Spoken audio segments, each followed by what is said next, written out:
আসসালামু আলাইকুম।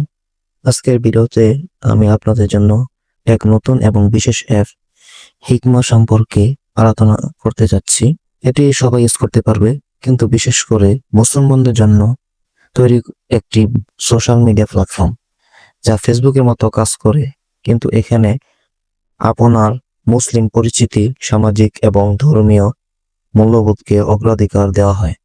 চলুন হিকমা অ্যাপটি কেমন এবং এর বৈশিষ্ট্যগুলো কি তা জানি। ফেসবুকের মতো কাজ করে এমন হিকমা অ্যাপটি আপনি মোবাইল ফোনে ইনস্টল করে ব্যবহার করতে পারবেন। তবে হিকমা সবচেয়ে বড় বৈশিষ্ট্য হলো এটি বিশেষ করে মুসলমানদের জন্য তৈরি হয়েছে। এখানে আপনি কোনো অশ্লীল বা অরুচি কন্টেন্ট পাবেন না, কারণ এটি কঠোরভাবে সুরক্ষিত এবং নিয়ন্ত্রিত। হিকমা অ্যাপে আপনি যেমন ফটো, ভিডিও পোস্ট করতে পারবেন, তেমনি এখান থেকে সকল ধরনের ব্লগ পোস্ট, ধর্মীয় আলোচনা এবং হালাল কন্টেন্ট শেয়ার করা যাবে। হিকমা ব্যবহার করার জন্য আপনি সহজে আপনার মোবাইল ফোনে অ্যাপটি ডাউনলোড করে সাইন আপ করতে পারবেন। একবার সাইন আপ করলে আপনি নিজের প্রোফাইল তৈরি করতে পারবেন এবং বন্ধুদের সাথে সংযুক্ত হতে পারবেন। হিকমার মাধ্যমে আপনি নানা ধরনের ফিচার ব্যবহার করতে পারবেন, যেমন স্ট্যাটাস শেয়ার করা, পোস্টে লাইক এবং কমেন্ট দেওয়া এবং গ্রুপের মাধ্যমে আলোচনা করা। এছাড়া এখানে প্রচুর মুসলিম কন্টেন্ট পাবেন যা আপনি ধর্মীয় মূল্যবোধের সাথে সঙ্গতিপূর্ণ।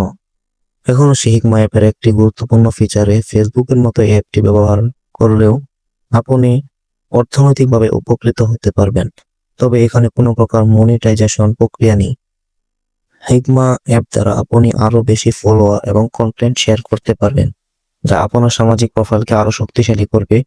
এটি দীর্ঘমেয়াদে বাংলাদেশে অর্থনৈতিকভাবে উন্নতি এবং মুসলিম সমাজে একটি শক্তিশালী নেটওয়ার্ক তৈরি করতে সহায়ক হবে। হিকমা অ্যাপটি এখনো উন্নতশীল এবং প্রতিদিন নতুন নতুন ফিচার আসছে। এটি ভবিষ্যতে আরো উন্নত এবং ব্যবহারকারীদের সুবিধার্থে নতুন ফিচার যোগ করবে। এই অ্যাপটির প্রতিদিনকার আপডেট দেখতে পারবেন। এটি দ্রুত জনপ্রিয়তা পাচ্ছে এবং আরো ভালো হয়ে উঠেছে। তাহলে বন্ধুরা, এই ছিল হিকমা অ্যাপ সম্পর্কে আমার বিশদ আলোচনা। যদি আপনি ফেসবুকের বিকল্প হিসেবে একটি মুসলিম বান্ধব সোশ্যাল মিডিয়া প্ল্যাটফর্ম খুঁজছেন, তাহলে হিকমা অ্যাপটি অবশ্যই আপনার জন্য। ভিডিওটি যদি ভালো লেগে থাকে তাহলে লাইক এবং সাবস্ক্রাইব করতে ভুলবেন না, আর কমেন্টে জানাবেন কেমন লাগলো। আপনি যদি অ্যাপটি ডাউনলোড করতে চান তাহলে ভিডিও ডেসক্রিপশন বক্সে অ্যাপটির লিঙ্কটি পেয়ে যাবেন।